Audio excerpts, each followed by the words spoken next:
Thank you, everybody. On September 11th, 2001, the image of two steel leviathans wrenched wrathfully from the skies by perpetrators with the malice of forethought was burned irrevocably into the collective consciousness, and many have commented that the spirit of the age has been changed.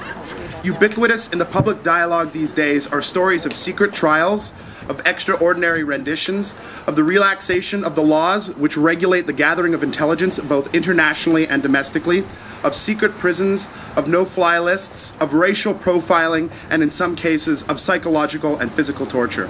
Here in liberal Western democracies, we are now faced with the very real threat of two potential evils.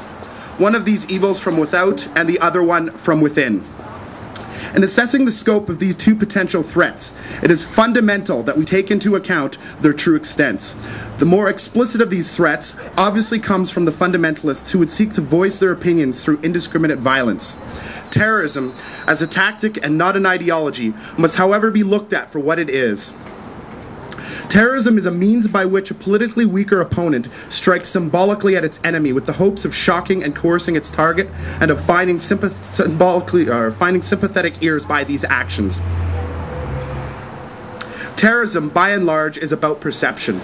In the 21st century, it has more to do with the moral and symbolic battlegrounds of the electronic mass media being waged every night in our living rooms than it does with garnering any strategic advantage on the real battlefield. We must keep things in perspective here. The collective financial costs paid each day for the arsenals of the West exceeds the extent ever had by those groups whom we are fighting in the war against terror. I'm not negating the very real threat in terms of human security and human life posed by aggressive fanatical extremists or the vigilant need to consistently and courageously oppose them. I am only asking that we keep the threat in realistic perspective. The second threat posed to liberal democracies is much more implicit in its nature. It comes from those who would seek to use the explicit threat of globalizing terror techniques as a pretense for limiting civil liberties. The negative rights of classic liberalism are not followed only when it is easy to do so. It is important that we keep these instrumentally beneficial rights close to our hearts in times such as these, not because it is easy, but because it is hard. A right is needed most when it is most attractive for a state to violate it. Canada, since positive repatriation of what we believe to be our moral conscience in 1982 has been a charter society.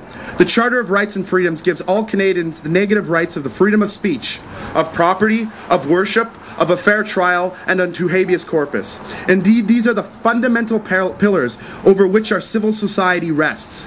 Even the utilitarian presuppositions held by those who advocate in the name of security the limitations of these rights are in a sense unsound and internally self-contradictory.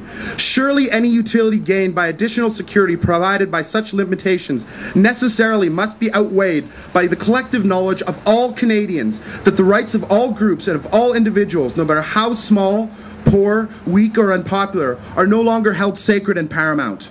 In effect, we are all liable to have our rights stripped should there be utilitarian advantage to the many for doing so. These rights must be held sacred regardless of what the majority believes will increase public safety. They must be lexically prior and they hence unquestionable. As Jason Gerber notes, the wants of the many must never outweigh the rights of the few. Thomas Jefferson, a founding father of political liberalism, famously said that those who would sacrifice a little freedom for a little security will lose both and will deserve neither. This aphoristic statement must, and especially now, be more contemplated, and particularly so in light of recent geopolitical events. What is most crucial here, and what I believe to be the most seminal and practically positive purpose of our dialogue here today, is the remembrance of one truth. This is not an issue whose debate can be confined to academic classrooms, to discussion groups, to the often idle institution of Parliament, or across dinner tables of our country. This is an issue which demands action. It deserves active attention paid on the part of all the citizenry involved, namely anyone concerned with the preservation of his or her own civil liberties. The issue we are talking about is affecting real Canadians and real Canadian families. The people who are being affected are not some external, invisible other, but they are Canadians like us. In the face of external adversity, it is crucial that we adhere to the to what binds us together as Canadians, our shared moral values, our chartered rights and liberties.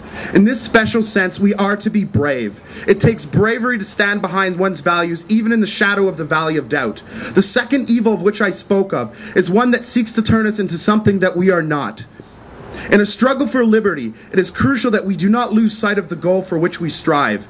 If we are to survive this fight and to recognize ourselves upon its conclusion, it will only be because of our bravery. The bravery of standing behind what we believe to be right is what gives us the right to be free.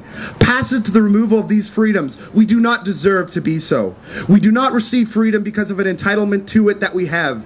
Freedom is something that must be earned, and it can only be so by the active participation of those who desire it. Thank you.